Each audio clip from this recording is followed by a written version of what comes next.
So, good afternoon to each and every one of you. So, this is the continuation of our chapter 1. So, approaches of Philippine correctional system. 'Di ba? Sabi ko last time sa inyo na meron po tayong bagong correctional system, which is yung tinatawag po nating non-institutional correction or the community-based approach. Pero dalawa po 'yan. So, una, which is the institutional-based approach. Pangalawa, the non-institutional correction or the community-based approach. But before that, talakayin po muna natin yung tinatawag po nating institutional-based approach. When we say institutional-based approach, the rehabilitation of offenders is in jail or prison. So, yung rehabilitation, yung reformation, yung treatment ng offender or inmate is gagawin po yan inside the jail or prison. That is institutional. Kaya nga institutional, ibig sabihin sa loob ng pihitan or kulungan. Also, the institution-based approaches have three levels and are manned by three different government agencies responsible for the supervision and control of the numerous institutional facilities. Nasabi ko na po ito last time sa inyo sa unang discussion po natin. Kaya lang, yung sa unang discussion, 4 po ang nandoon. But now, we have 3. We have the Bureau of Correction under the DOJ. We have the provincial and sub-provincial jails under the provincial government. And lastly, we have the city, municipality, and district jail under DILG. Ano ang kulang? Okay, ang kulang po is yung tinatawag po nating DSWD, which is doon po ang ini-incarcerate or ang inaalagaan doon is yung mga juvenile delinquent po natin. Pero dito po sa tatlo na nandito, okay, ang ini-incarcerate or ang kinukulong po dito is mga adult offender po. So, yan yung tatlo. Okay, yan yung tatlong government agency na responsible for the supervision and control, okay, ng mga institutional facilities po natin. Yung mga institutional facilities, yan po yung tinatawag nating national prisons and penal farms, provincial and sub-provincial, city, municipal, and district jail. And then, the Bureau of Correction is headed by a non-uniform director. Okay, so sino po yan? When we say non-uniform, hindi po yan PNP, hindi po yan BFP, hindi po yan BGMP.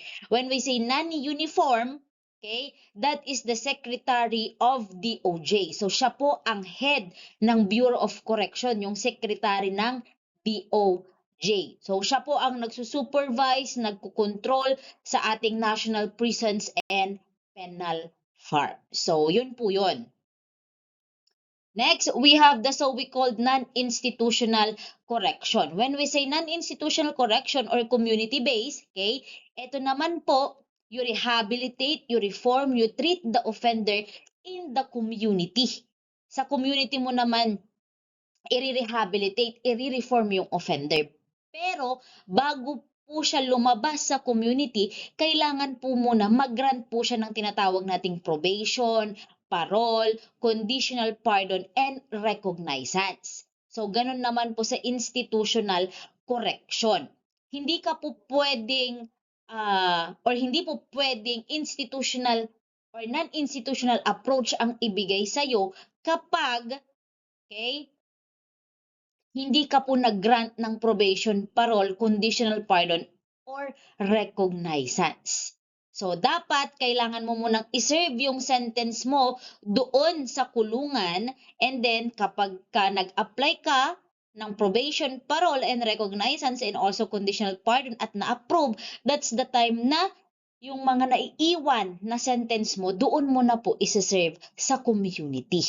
So, ganoon naman po sa non-institutional correction. So, this is the distinction between institutional and non-institutional. When we say institutional correction, nandiyan po yung word na incarceration. Okay? Nandiyan po. Kasi when we say incarceration, kailangan mong ikulong. Pero kapag non-institutional naman po, nandiyan naman po yung word na pardon, probation, parole activities.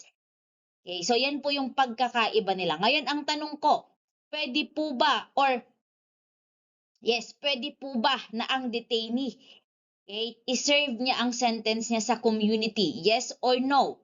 Sa mga sasagot ng yes, mali po kayo. Ang sagot po dyan, no. Why hindi pwede? Because detainee, they are the one who are awaiting trial or awaiting final judgment. So, habang hinihintay po nila sa institutional correction po sila, kailangan po silang ikulong. Hindi po pwede na sa community po sila. So, ganun po. Okay, ganun po. So, sa institutional correction, ang pwede dyan, convicted offender and alleged offender or detainee. Sa non-institutional correction, ang pwede po dyan mga convicted lang po. Convicted offenders. Okay? At nag-apply for parole, probation, pardon, and recognizance. Next, community correction, pareho lang po sila ni non-institutional correction. Yung sanctions po nila, okay, yung sanctions sa mga offender, okay, isi-serve po nila yon sa community. And you know what is the aim? Okay, kung ano po ba yung aim ng ating community correction or yung correction system natin? Ang aim po nila is the improvement of offenders' attitude and philosophy of life. Yun po ang aim or goal ng ating correction system. Yung mabago yung pananaw sa buhay ng mga offenders po natin or nung mga criminals at syempre yung attitude po nila towards other persons. So yan po yung mga yon. Then next, we have the so-we-called, dito na po tayo sa TCMP or the Therapeutic Community Modality Program. Ito po, bago po ito. Okay? Inadapt po ito ng ating mga prison and jail. Ginagawa na po ito sa ibang bansa, yung TCMP na tinatawag. Pero etong TCMP, ngayon pa lang po ito ginagawa. Ma'am, ano po yung mga nandito? Yan po yung mga recreational program, mga programs po na pwedeng gawin ng mga ating inmates or offenders sa loob ng kulungan. Or yung mga tinatawag po nating livelihood program. Yung pwede pong makatulong sa kanila or pwede silang matuto doon, and then kapag lumabas po sila, pwede po nilang gawin na hanap buhay. So, yan po yung mga yon. Then next, we have the therapeutic community. First, the primary therapist and teacher in the therapeutic community is the community itself. Sa madaling salita, kung sino po yung mga nakakasalamuhan nila sa community, yun po yung therapist or teacher nila, which is peer. When we say peer, mga kaibigan. And the staff, kung sino po yung nagko-control at nagsusupervise doon sa community na yon. So we have terms to ponder, we have motivation, self-concept, social learning, peace model, therapeutic community, peer pressure episode, moral, tolerance, and self-system. When we say motivation, yan po yung underlying goals and reason po natin sa mga actions natin. For example, tayo or kayong mga estudyante, ano po ba yung nakakapagpamotivate sa inyo kung bakit kayo pumapasok araw-araw? Or ano yung nag-motivate sa inyo kung bakit nyo kinuha yung course na criminology? Okay? Ano yung underlying goal ninyo? Is it dahil sa family ninyo, dahil sa mama at papa ninyo? Ganon din po sa mga tinatawag po nating offender. Ano po ba yung mga pwedeng makapag-motivate sa kanila para magbago po sila? Okay? The next, self-concept. When we say self-concept, konsepto ng sarili mo. Kasi sabi dito, we have the word perception, feelings, and belief. Remember, okay, sa mga tao o sa mga kaklase ninyo, magkakaiba po kayo ng perception. Okay? Feelings, belief. When we say perception, okay, yung when we say perception, yan po yung nakikita. Then feelings yung nararamdaman. Yung belief naman po, okay, yan naman po yung tinatawag po nating paniniwala. Okay, magkakaiba po tayo niyan. Then social learning, when we say social learning naman, yan naman po yung kapag nakikipag-socialize ka, meron at meron ka pong aral na napupulot. Like sa inyo, 'di ba? Kapag nakikipag-socialize po kayo sa ibang tao, okay, meron at meron pa rin po kayong nakukuhang aral sa kanila at ginagamit nyo po yun. For example, kagaya ngayon, magkaiba-iba na yung blocks ninyo. Ang problema kung yung block na napuntahan mo is masyadong maingay, magiging maingay ka din. Or kung yung block na napuntahan mo is mabait, magiging mabait ka din. So, ganun po. Social learning. Then, peace model, under naman po ito ng mga critical issues. Therapeutic community, I'm done with that. Peer pressure, influence ng mga kaibigan. Okay? Or influence ng mga kaibigan po natin. Episode tsaka ka lang po magkakaroon ng episode kapag meron ka pong bipolar disorder, di ba? Meron kang dalawang katauhan, nagkakaroon ka ng episode. Then moral, okay? When we say moral, yan naman po yung alam nating i-distinguish what is right from wrong. Tolerance and self-esteem. So yan po yung continuation ng chapter 1 natin. Ito naman po yung end ng chapter 1. Then, let's go to chapter 2. Chapter 2 is the PDL Security, Custody, and Control, Emergency, and Contingency Plan. So, una, okay, let's talk about the mandates of Bureau of Correction. When we say mandate, ano po ba yung responsibility? Ano yung trabaho ng Bucor? Okay, so ang trabaho ng Bucor is the safekeeping and instituting reformation programs to national inmates. So, ang trabaho po nila is safekeep po nila yung mga inmates at the same time, baguhin sila, i-reform po sila, i-rehabilitate po sila. Okay? Ang mga tinatawag po nating national inmates is yung may sentensya po na more than 3 years. Okay? I repeat, ang mga tinatawag po nating national inmates is yung may mga sentensya po na more than 3 years.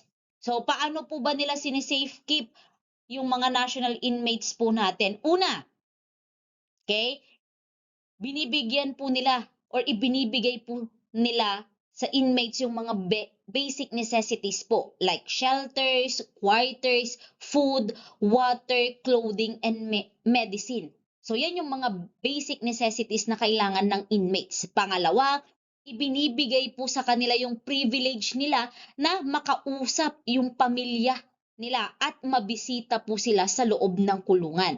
Pangatlo, okay, yan naman po yung trabaho ng tinatawag po nating custodial officer kung saan yung mga necessary document ni inmate kailangan pong itago sa isang envelope. Yung envelope po na yun, tinatawag naman po siyang karpeta.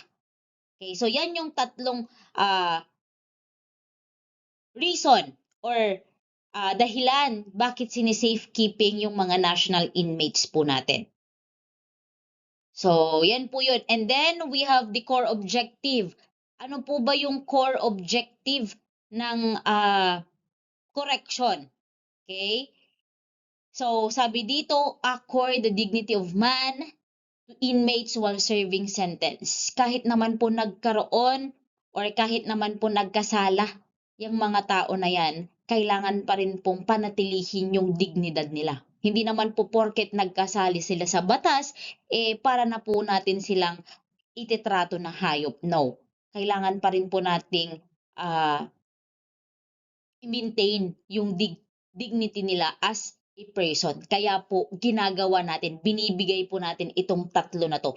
Yung binibigay yung basic necessities, binibigay yung privilege na makausap, at itinatago pa rin yung mga necessary documents po nila. Next, let's talk about the custody, security, and control of inmates. So, paano ba i-secure or paano kontrolin yung mga inmates? Una, maintain strict control of firearms. So, yung mga jail officers po natin, wala pong nakasukbit na mga barilyan kasi mahirap na po. Kasi nakakasalamuha po nila yung mga inmates po natin. Then, maintain a 24-hour supervision of inmates. Yes, sa mga jail officers, meron po yan. Meron pang umaga, pang gabi, at pang madaling araw.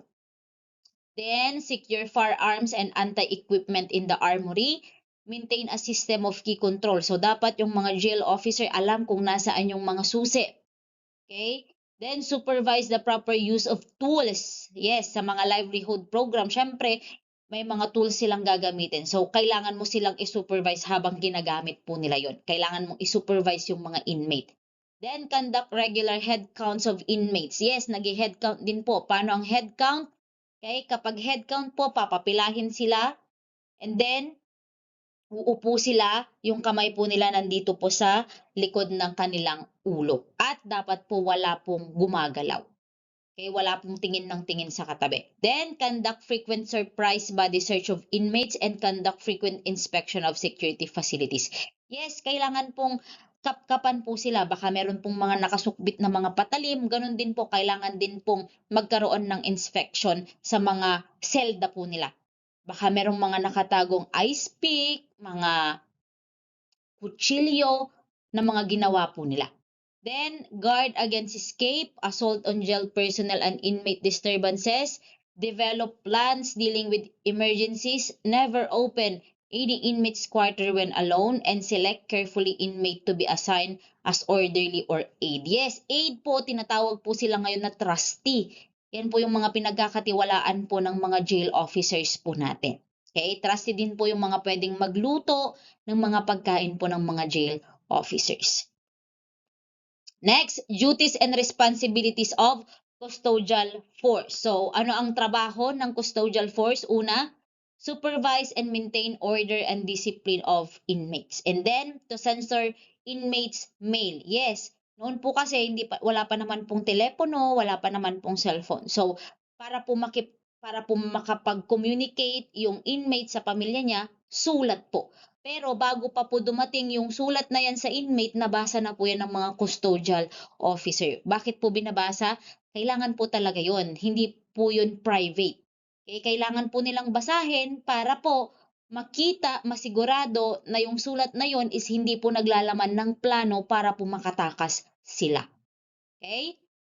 Then number 4, maintain perimeter and internal security. Escort inmates to court. Yes, kahit pumalapit yung korte, kailangan pa rin po silang magkaroon ng escort. And then, ensure custody and safety of inmates. Escort visitors within the jail premises. Yes, ini-escort din po kapag may mga bibisita sa mga inmates na pamilya nila, kailangan pa rin pong i-escort ng mga jail yan or jail officers. Then, report any infringement and violation, inform the warden of any emergency case, kept and maintain records of inmates, then perform such other duties as may be assigned by competent authority. So, yan po yung mga duties and responsibilities po ng ating custodial force.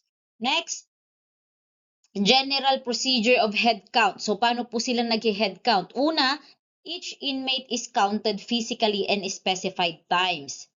So, kailangan mong habang lumalabas po sila sa selda, binibilang mo na sila. And then, pinapalinya mo na po. Then, during the count, all movement of inmates shall cease until the count is finished. Kagaya ng sabi ko kanina, bawal po silang gumalaw. Then, kapag hindi po accurate yung bilang at may kulang na inmate, hindi naman po dahil tumakas, baka naliligo, nagluluto, kailangan po nilang tawagin yun. Okay? And then, bibilangin po ulit nila. Kapag accurate na po yung bilang, that's the time na kailangan po nilang i-report doon sa warden. So, ganun po ang ganun po yung procedure sa head count ng mga inmates po natin. Then, general procedures in feeding inmates. When we say feeding, paano po sila pakainin? Paano yung pagkain? Unang-una, hindi po sila pwedeng gumamit ng mga metal na bagay like kutsara, baso, tinidor. Kailangan ang gamitin po nila puro plastic. Then, a line of 2 columns should be observed. Then, no utensil shall be brought out from the kitchen. Yes, wala po pwede. Kasi bilang din po yung mga utensils na yan na nasa kitchen. So, kapag natapos po silang magluto, bibilangin yan ng jail officer. Kapag tama, labas na po sila. Okay? And then, account all utensils properly. So, ganyan po dyan.